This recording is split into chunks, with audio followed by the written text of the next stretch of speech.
All right, I woke up to some great news. Not gonna lie, I haven't felt this good covering a story since a couple months ago when the Proud Boys lost their trademark to some like African Methodist church. But, anyways, this is regarding Kilmar Abrego Garcia. We just literally like an hour ago, around like 8 p.m. Eastern time. I work third shift, by the way. That's why I say I just woke up. So here's the article from NBC News. Senator Chris Van Hollen, I always want to call him Vaughn, just rolls off the tongue better. Senator Chris Van Hollen meets with Kilmar Abrego Garcia in El Salvador. So this is instantly good because a lot of us, myself included, had a lingering thought with like how they were acting on this is like he's dead. Like why would they be this protective? As you know, Senator Chris Van Hollen went yesterday, Wednesday, to El Salvador, and he was denied a visit. He was also denied a phone call or video call. He even asked like, "Hey, if I come back next week, can I get something?" They said, "I don't know. Ask the embassy. We'll think about it," or something along those lines. And then I think it was just today that some dipshit Republican congressman went and got like a full trip into CECOT, like literally the day after Senator Chris Van Hollen was denied. So, and he went and he did like a thumbs up and took some zesty pictures in front of a concentration camp in front of a bunch of people who are, set for basically extermination. So, I mean, keep doing it. Keep doing it. This is going to be great in the history books for you and in a couple of years when all of this comes to light. But anyways, so Senator Chris Van Hollen has confirmed Thursday night that he met with Kilmar Abrego Garcia, a man who the Trump administration said mistakenly deported to El Salvador in March. I said my main goal of this trip was to meet with Kilmar. Tonight I had the chance. I've called his wife, Jennifer, to pass along the message of love, his message of love. I look forward to providing a full update upon my return, and I hope to cover that story as well. So there will be more to come once the senator returns back to the States. And here's a picture. I have it bigger here. Here is Kilmar Abrego Garcia. Here is the senator. And this was posted at 8:59 p.m. Like literally like less than an hour ago as of me recording this.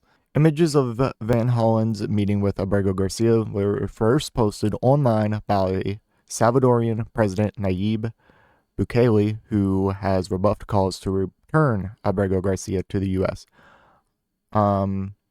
So something that's interesting that like I guess he wants to take credit. What this shows me is all the pressure that you, me, all of us are putting on this administration, not only this administration, and by extension, essentially El Salvador.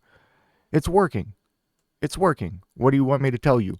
So keep up the pressure. The fight is not finished. He still needs to be returned. And let's not forget, there are dozens like him. Dozens there, because every single person we sent there was alleged. And studies came out on the low end, 75% had no criminal record at in the US or in their home country. Higher numbers show 90%. No one there has stood trial or faced due process. These are all alleged, being sent to one of the worst places in the world. As a lot of us say, a modern day concentration camp. So the job's not finished. There are lots of people that we need to, one, confirm they are alive, because we're not being hyperbolic. Like hundreds of people die at this place a year. I don't think anyone has ever left CECOT. I think that's like their whole thing. And somehow they could just keep fitting more and more and more people in it. It's like, anyways. So the fight is not over. There are still dozens, if not over 100 people like Garcia, and probably who have even less baggage than he has. So yeah, we need to keep the pressure up, and they all need to be, at the very least, brought back to the States. And if they are such hardened gang members, terrorists, criminals, then they should stand trial. At the very least. Because remember, no one here is stood trial, faced due process, or at least 90% of them have no criminal record. Images, right, we already read that. Van Hollen traveled to El Salvador on Wednesday to push for the release of Abrego Garcia after he was transported back to the U.S. despite a Supreme Court ruling that ordered the Trump administration to facilitate his return. And they were like, yes, sir, the Supreme Court ruled unanimous 9-0 in our favor. It's like, the fuck are you talking about in your favor? These people live in a different reality. Like, sometimes I wish I could turn off my brain and live in their reality too. It would just be so much easier. The Maryland senator who represents the state where Abrego Garcia lived before he was sent to El Salvador has called the Trump administration's resistance to facilitating Abrego Garcia's return to the U.S. an attempt to cover up his wrongful deportation. Van Hollen has met this week with human rights groups, local embassy staff, and top Salvadorian officials, including Vice President Felix Olaya. I don't know how to pronounce that shit.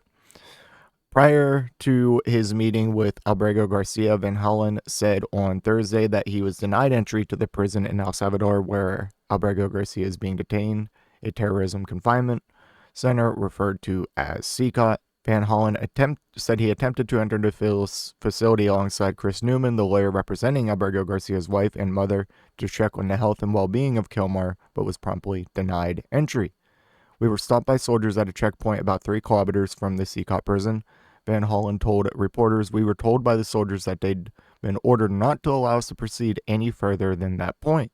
During a meeting with El Salvador's vice president Wednesday, Van Hollen said his request to speak with Abrego Garcia in person, virtually, or by phone were denied.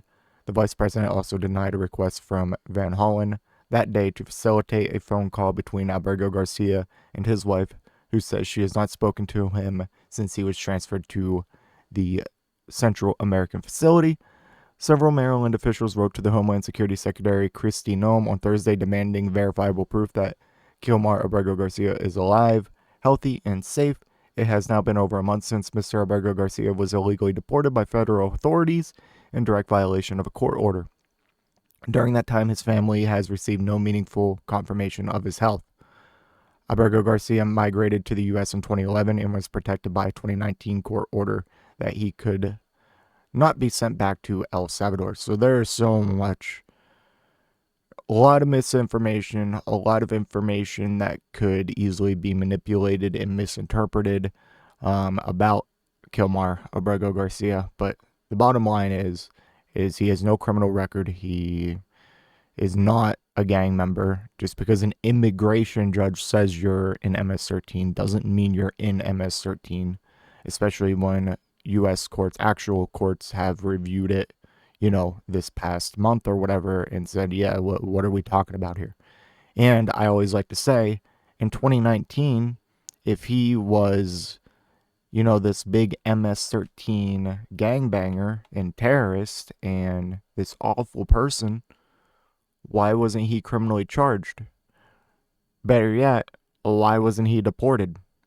Trump always likes to say that Biden released people like terrorists and gang members into the streets, which is just not true. He always likes to say that, but this was in 2019, dog. Last time I checked, Biden wasn't president in 2019. You were president. So, yeah. Anyways, he's not a gang member or anything like that. But so it doesn't matter. But anyways, again, keep putting pressure. We still have a long fight ahead of us. A long fight. Don't forget about the others. Essentially, we are just getting started here. Let me know what you think in the comment section down below, and I will see you in the next one. If you made it to this point in the video, I just want to give a special thank you. If you enjoyed it, please hit that like button down below, and if you really enjoyed it, maybe consider hitting that subscribe button while you're down there. I want to hear your thoughts in the comment section. I will try to reply to any and all comments that I can. Until next time, watch that video on screen.